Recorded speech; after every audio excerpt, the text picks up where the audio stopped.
everyone's attention, please. I have something I'd like to say. Now that everyone who will show has arrived, I think I ought to have a grand toast to honor such grand company. Please stand and raise a glass high. Oh my god! Dad! Can you hear me? Dad, wake up. Adeline, is he alive? Here, let me call 911. No, I can Or an handle this. ambulance. Why don't you let us call a doctor to help? I am a doctor, you jackass.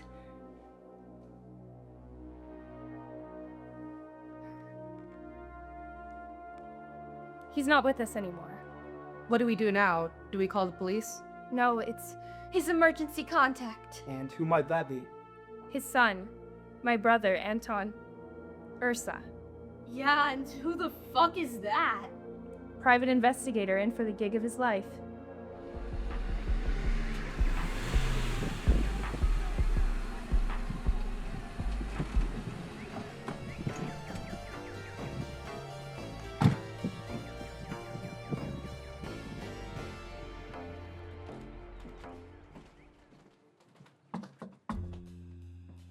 You must meet Anton Ursa? I'm Belize Ursa, your father's wife. Polaris. What? That's my last name. It's the last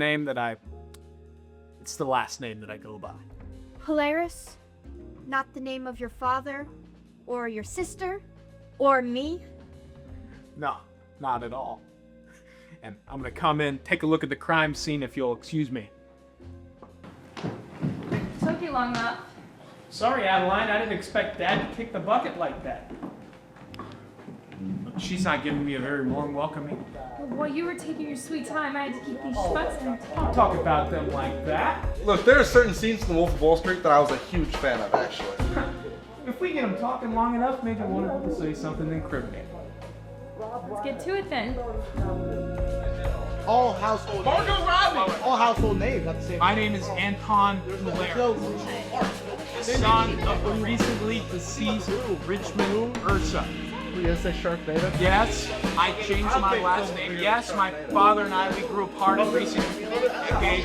But not you see Sharknado as me. Macabre. We need to get to the bottom of this! And I'm told. You were saying?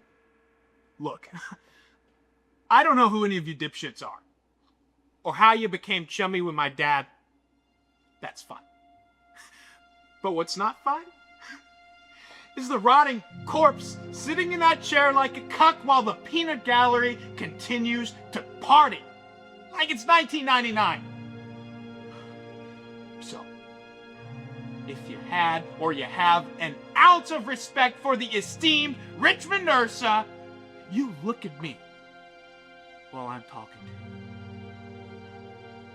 And you give me your name, your occupation, and your relation to my father.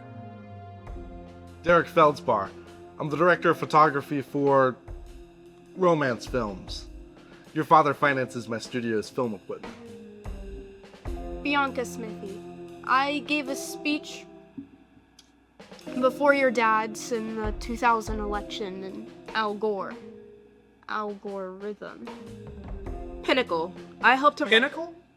That's your full name? Yeah. Like Zendaya, or Bono, or Dion, or The Rock. My word.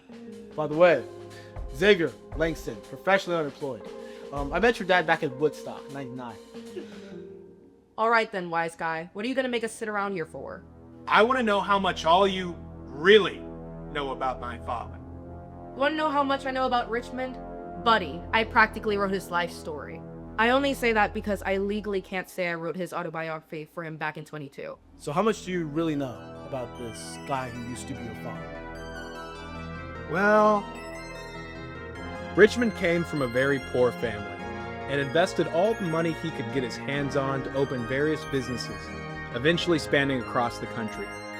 He then used his billions of dollars to influence the nation by giving powerful speeches and running for office, holding a seat in the House of Representatives in the late 70s. Adeline and I came after his term ended, and that was also about the time Mom left us. But I'm his wife! Oh, yes, we know that. Oh my god. My Richmond had a wife before me? Wives. Plural. Oh, this is such a shock to me. What, more than him dying? Somebody died again? I always worried he fancied other women. You're in the midst of his 2 children. He told me those kids were from storks. How old are you? Old enough. 18. How long were you and my dad together? Richmond told me to never answer that question. Sean Diddy phone. You wouldn't put that in a movie. If you want to play that way. Why am I catching strays here? Care to explain this, Derek? The entire neighborhood caught us. XXX. Director of Photography, Derek Feldspar. Is that a porno? That's some pretty damning evidence. So working on romance films was a stand-in for pornography? Look, I'm just the DP. I just point the camera and do whatever the director says. DP for porn? How else am I supposed to make money coming out of film school? I believe Starbucks is hiring. Oh, please. Says the author with no works accredited to her name. At least I can mention what field of work I'm in. Oh, you want to talk down in the industry like that? You know, some of the hardest workers I know have porn jobs. How many people you know these days who just goes, oh, yeah, man, grab a DVD. Let's put some fucking porn on. Yeah, I'm sure the hardest workers are in porn. You know, I wouldn't talk so much smack about this line of work when you have a porn star name yourself. Pinnacle. Well, it's a name A name that's on the cover of 0 books. That's it. If I'm going down for any crime tonight, it's gonna be battery right now. Get your cameras rolling, dipshit. Okay. What are you doing with that? Camera's recording. Speeding. With a DS? It's just what I happen to have on me today. Why do you try so hard to be niche all the time? Can I play Face Raiders? Because I don't get involved in the mainstream. I listen to music you don't understand. I watch movies you've never heard of. I read between the lines. You think you know everything about anything? Oh, please, this cornball couldn't possibly have seen. The entire neighborhood called us XXX was 1 star out of 5 at best. Wait, you see it? I've seen better camera work on a viewfinder. I mean, give me something to invest in. It's porn! Alright, how about this? If you don't like mainstream things, we can induce that you like non-mainstream things. What about it? You like murder? No. Aww, I thought I had him with that one. Mix a water in, girl. What did you just say to me? Mix a water in. First of all, I'm not drunk. Second of all, I'm basically partially fully sober. And third of all, how did you get on that high horse of yours? Look, I'm just trying to solve a murder here. You mean sit and listen to us babble and you can throw in your sarcastic remarks every few seconds and just wait until one of us says something slightly damning so you can throw us in the slammer? You might have found a potential culprit, but you'll never be truly content, will you? You just want to convince yourself that you avenged your father's death by throwing the blame on the first person you get the chance to. Fools try to trick God, but even the lowest of society knows that you can't trick yourself. He's just doing what's been asked of him. Oh, the prodigal son's returned. And what exactly do you get for being loyal to your family for all of these years? Not so much as a dollar store thank you note. Any one of us is justified in the murder of Richmond. Derek wants to get access to finance film equipment so he can get out of porn and into actual film. Pinnacle wants to be able to take credit for her wildly successful, but anonymous works. Xavier gets gratification from going against the norm. Belize simply wants money in the house. And me, I just like to start a little trouble here and there again. The town drunk solves the case. So what will it be, P.I. Polaris? Your word is infallible of this part of town. All you gotta do is point at the guilty party. Everybody here seems to have a justification for killing my old pops, huh, Bianca? But you seem to have forgotten one crucial member of this party. My dear sister. Me? Alright, cut the bit. Who's the real killer? Take a look at your hand. What? No, your other hand. Look at that ring. That's not your ring, is it? No, it's Dad's ring. Where is it? Where is it? No, I've been wearing it all day until... Until you accidentally knocked the man's ring off, mistakenly taking his and leaving. She was wearing the other ring before Richmond's death. Care to explain how the ring swapped places? Oh, was it a dressing room mishap? Or was it general carelessness? Or, in such a haste to kill, the jewelry fell off, and you took the wrong one? You really think I did it? You think I killed our dad? I'm the only one who ever took care of him. They all seem to remember you wearing your ring, and that one certainly doesn't look like it, does it? You think I did this? You're making up these excuses because he kicked you out of the house and only spends time with me. It's ridiculous. Maybe you wanted to keep it that way. You know I have no problem with you or your profession, despite what he thought. Besides, that's no reason for someone to kill their own father. That's because you were scared of the exact opposite, Adeline.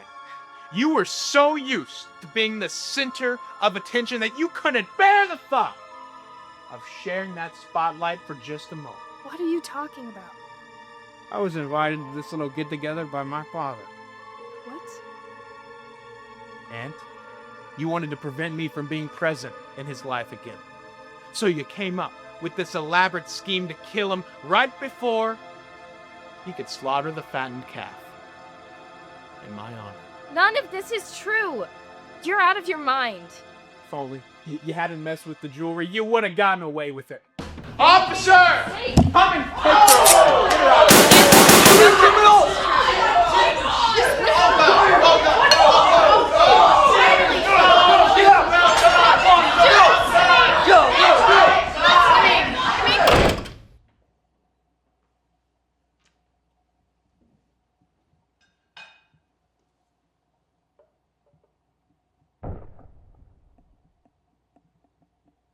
Get out of my house.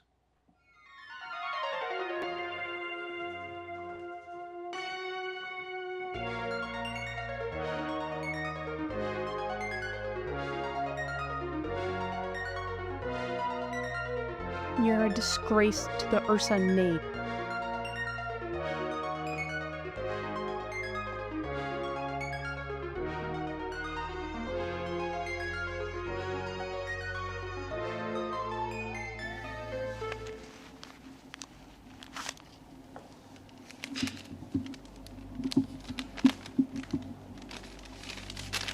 Dearest Anton, my son, it's been so long since we last spoke. It has been challenging to come up with the words to convey to you my true thoughts until now. I'm getting up there in years. Each passing day could be my last. That's why I hope, to this day, that you reconsider coming back home. I would welcome you with open arms back into the Ursa family. I've always valued your work ethic and your honesty. It takes a lot to choose to leave your family behind in pursuit of a career.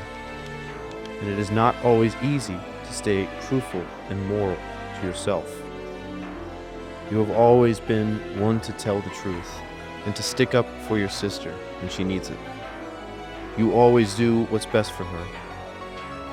I hope to one day work up the courage to actually send you one of these letters. Stay honest, Dad.